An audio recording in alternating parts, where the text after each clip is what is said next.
नमस्कार. मी डॉक्टर अखिल माने, न्यूरोलॉजिस्ट. आज आपण जाणून घेऊयात एक महत्त्वाचा पण अनेकदा लाजेमुळे दुर्लक्षित असलेला विषय, तो म्हणजे फायमोसिस. म्हणजेच लिंगावरील कातडी मागे न जाण्याची समस्या. आता आपण जाणून घेऊयात फायमोसिस म्हणजे काय. फायमोसिस ही एक अशी स्थिती आहे ज्यामध्ये आपल्या लिंगावरील समोरची स्किन, ज्यालाच आपण फोरस्किन असे म्हणतो, ती पूर्णपणे मागे सरकवता येत नाही. लहान मुलांमध्ये ही एक खूप कॉमन समस्या असते, पण जसं वय वाढते तसं हा प्रॉब्लेम इम्प्रूव्ह होतो.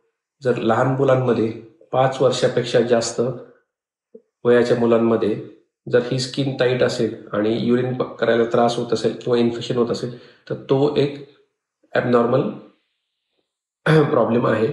तर त्याची ट्रीटमेंट करून घ्यावी लागेल. आणि काही लोक हे 5 वर्षानंतर दुर्लक्ष करतात आणि प्रौढ अवस्थेत आल्यानंतर याचा त्रास जाणून येतो. तर याचा त्रास काय? तर युरिन पास करायला त्रास होणे, युरिन पास करताना फुगवटा येणे, युरिन इन्फेक्शन होणे, स्किन इन्फेक्शन होणे, यामध्ये व्हाईट डिस्चार्ज होऊ शकतो, रेडनेस होऊ शकतं. यालाच आपण बॅरानायटिस असेही म्हणतो आणि हा त्रास वारंवार होतो. हा जनरली अडल्टमध्ये जर दुर्लक्ष केले तर लग्न झाल्यानंतर या त्रासाचं साधारणपणे जास्त त्रास होतो.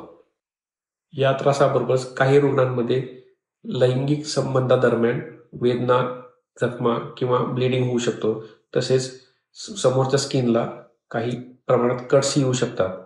आणि कधी कधी जर स्किन टाईट असेल तर संबंध ठेवताना स्किन फोर्सफुली मागे अडकून तिथे स्वेलिंग येऊ शकते. त्यालाच आपण पॅराफायमोसिस असे म्हणतो. पॅराफायमोसिस ही एक इमर्जन्सी आहे. यामध्ये तातडीने डॉक्टरांचा सल्ला घेऊन तो ट्रीट करावा लागेल, नाहीतर स्किन स्वेलिंग वाढत जाऊन तिथे खूप इन्फेक्शन किंवा पुढचा धोका होऊ शकतो. आता आपण त्याच्या सिव्हिरिटीनुसार जाणून घेऊयात. याचे सिव्हिरिटीनुसार 4 ग्रेडिंग आपण करतो. 1 to म्हणजे माइल्ड, 3 म्हणजे मॉडरेट आणि 4 म्हणजे सिव्हिअर. तर 1 to ग्रेडमध्ये आपण वेगळी ट्रीटमेंट आहे, 3 आणि 4ला वेगळ्या प्रकारची ट्रीटमेंट आहे. तर याची ट्रीटमेंट जी आहे ते सिम्पटम्स, त्रास काय होतोय, किती सिव्हिरिटी आहे आणि याप्रमाणे असतो. जर सिव्हिरिटी कमी असेल तर आपण क्रीम वापरून आणि समोरची स्किन स्ट्रेचिंग करून हा त्रास कमी होऊ शकतो व स्किन मोकळी होऊ शकते. तसेच जर आपल्या आजाराची सिव्हिरिटी जास्त असेल, ग्रेड 3, ग्रेड 4 फायमोसिस असेल, तर आपल्याला यूरोलॉजिस्टच्या सल्ल्याने त्याचा एक पूर्णपणे मुळापासून उपाय करावा लागेल. तर याची दुसरी ट्रीटमेंट म्हणजे सर्कमसिजन.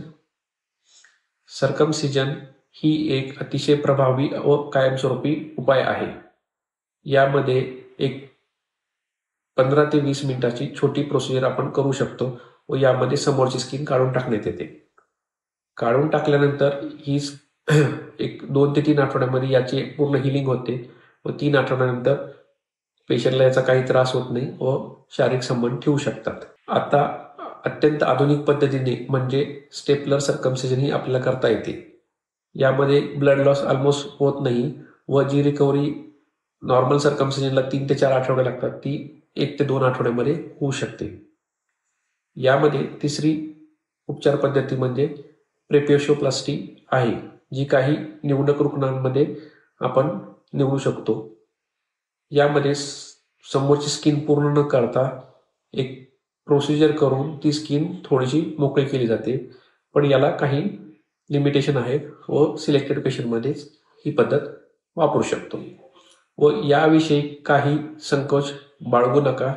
स्किनचा प्रॉब्लेम असेल, स्किन इन्फेक्शन असेल, रेडनेस असेल, ब्लिडिंग होत असेल, कट्स येत असतील, युरिनला त्रास होत असेल, तर त्वरित यूरोलॉजिस्टशी कॉन्टॅक्ट करा व ट्रीटमेंट करून घ्या. शस्त्रक्रियेनंतर काय काळजी घ्यावी लागते? तर शस्त्रक्रियेनंतर एक थोडे दिवस त्याची सूज राहू शकते, स्किन सेन्सिटिव्ह राहते, ती साधारण 3 ते 5 दिवसात कमी होते व काही 3 ते 5 दिवस मेडिसिन घ्यावं लागतात व क्रीम लावावं लागू शकते. आणि तुमचा खूप दिवसापासूनचा त्रास आहे तो 3 आठवड्यामध्ये पूर्णतः बरा होऊन जातो व तुम्ही पूर्ण नॉर्मल होऊ शकता. थँक्यू.